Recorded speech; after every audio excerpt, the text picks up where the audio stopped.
ସୂର୍ଯ୍ୟ ସକାଳୁ ଯେତେବେଳେ ଆମେମାନେ ଶୋଇକି ଉଠନ୍ତି ସୂର୍ଯ୍ୟ ଆସେ ଆମ ଦେଖନ୍ତି ସୂର୍ଯ୍ୟ ଆସିଲେ ସକାଳ ହେଲା ସେଟା ହଉଛି ଭଗବାନଙ୍କ ଦ୍ୱାରା ସୃଷ୍ଟି କରାଯାଇଥିଲା ଗୋଟେ ସୃଷ୍ଟିର ଦେଖୁଛ ସୂର୍ଯ୍ୟ। ଆଚ୍ଛା এই ফুল দেখো এই ফুল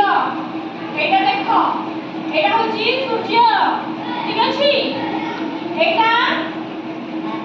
বাদল খণ্ড ঠিক আছে এটা হচ্ছে পাহাড় ঠিক আছে এটা আমার গছ দেখিলো এটা নদী দেখো নদীরে মাছ মানে সব চালুଛନ୍ତି মাছ ঠিক আছে দেখিলো আচ্ছা କହିବ କିଏ କହିବ ତମେ ଛିଡ଼ା ହେଲ ତମେ ଛିଡ଼ା ହେଇ କହିଲେ ଏଇଟା କଣ ବାଦଲ ଏଇଟା ଚନ୍ଦ୍ର ଏଇଟା ଗଛ ଏଇଟା ଏଇଟା ହଉଛି ପଦ୍ମ ଫୁଲ ଠିକ ଅଛି ଏ ତମ ମାନଙ୍କର ବଡ ଭଉଣୀ ସମସ୍ତଙ୍କର ବଡ ଭଉଣୀ ତୃତୀୟ ଶ୍ରେଣୀ ପିଲା ସେ ପ୍ରକୃତିକୁ ଠିକ ଭାବରେ ଚିହ୍ନିକି କହିଦେଲେ ଠିକ ଅଛି ଆଚ୍ଛା ବସ ପଡ ଥ୍ୟାଙ୍କ ୟୁ।